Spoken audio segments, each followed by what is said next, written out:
Challenger here, and so far in the NFL offseason, a lot has happened, and I want to go over some of the moves, the tradings, the cuts, the signings that have happened, and I've split the ones I want to do up into two separate videos. For this video, it's the three main cornerbacks, Marcus Peters, Aqib Talib, and Richard Sherman. Next video, it's going to go over the three main moves that the Browns made in Landry, Taylor, and the Green Bay cornerback. So, on to this video. The Chiefs made a deal with the Rams that sends the Chiefs cornerback Marcus Peters to Los Angeles. Now, did the Chiefs get what they want? They were willing to trade away the guy, so I guess. Are the Rams getting something good out of this?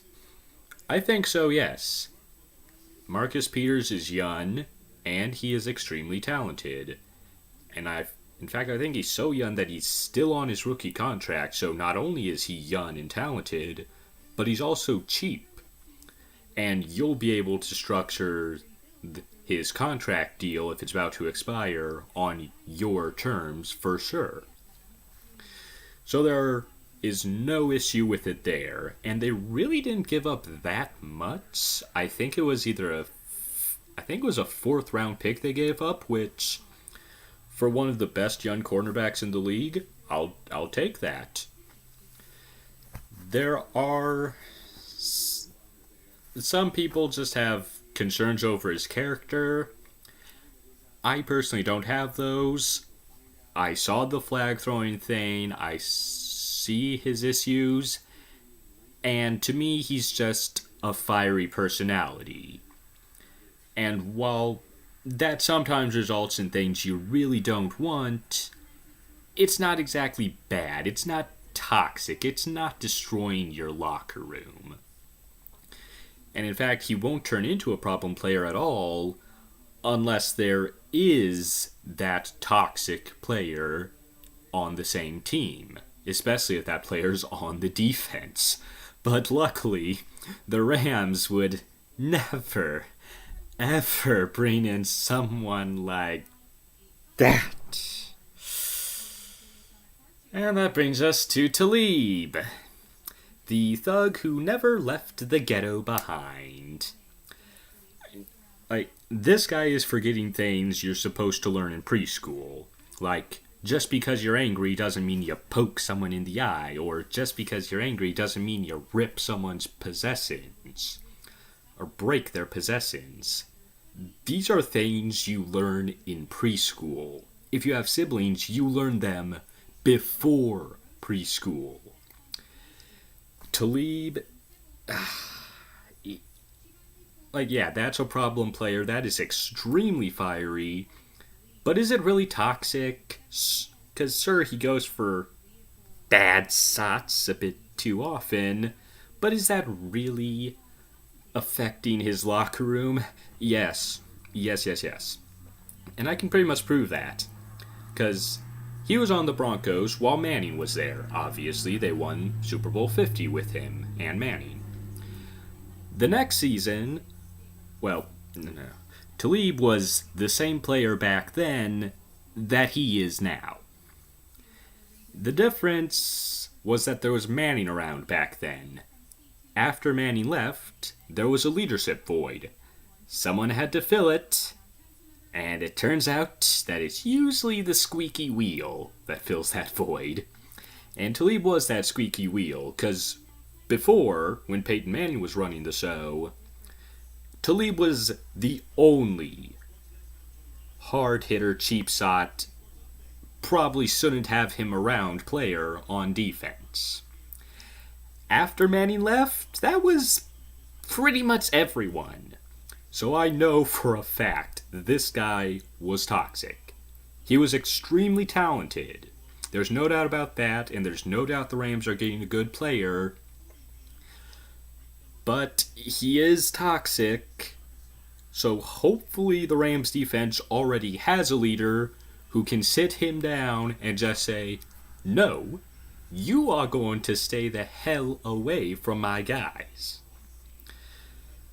And hopefully he can just keep it contained within himself and just play the game, because I want to see the Rams do well. And last of all, Richard Sherman, cut by the Seahawks, proving that no, there is no such thing as teams wanting a star player to retire with them. From a financial, logistical standpoint, it makes sense. He's 30 years old, so about to go downhill, if not kind of there already. And he's coming off of an Achilles surgery, so it makes sense not to pay him big money. But through his career, he has still been the best cornerback in the league. Period. No competition.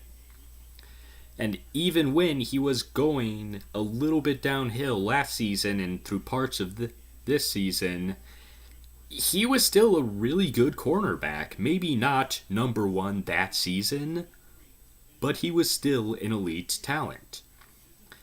And because of some of those issues, the Seahawks let him go to free up some cap space. Logistically, it makes sense, but in terms of staying competitive, you just cannot replace that. It will not happen. In addition to all the other Legion of Boom members who are just gone now. And like 2 days later, showed that maybe those rumors of a divide between the defense and offense were very much founded, that there was fire where there was smoke, that Richard Sherman didn't exactly like the coaching staff anymore. And that comes in the form of him signing with their bitter enemies, their mortal rivals, the team that he hated, the 49ers. Like, yeah, they can give him money. Yeah, they have a chance at being good, so they check off the boxes. But when you go to someone in your team's own division, and not only that, but you go to their biggest rival, you're mad at that team, and he has every right to be. He was the best thing on that team for so long. The thing that held them together, got them to the Super Bowls, won it, and they cut him. I would be kind of pissed too. And him with the 49ers are signing him to big money. They have a ton in reserve, so that's not an issue. Even if he kind of busts, oh well, we can afford that. It's not ideal, they'd much rather have him succeed, but they can afford it. Oof.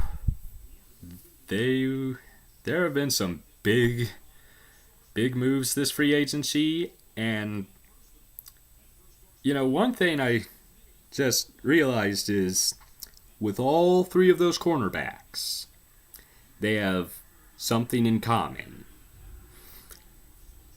Not that they're black. Pretty much every cornerback is. Literally every starting cornerback is. But instead, that they have fiery attitudes. Like Marcus Peters, fiery attitude. Richard Sherman, fiery attitude. Aqib Talib, more than fiery attitude. And they all got let go. Some for legitimate reasons, maybe. Others, just a mental error. Like Marcus Peters, Chiefs should not have done that. It kind of sucks to me that they're letting go players in part because they're fiery. Like, it's just weird. Yeah, he's fiery, but he's really, really good. That's why Terrell Owens was kept around for as long as he was. That's why Travis Kelce is still on the Chiefs. I don't like to see players get released or traded for such low picks just because they're fiery. So, I don't like what's going on, but it's their decision. We'll see how it affects them. Tell me what you guys think about all this. And I'll see you next time when we look at the Browns. Good times.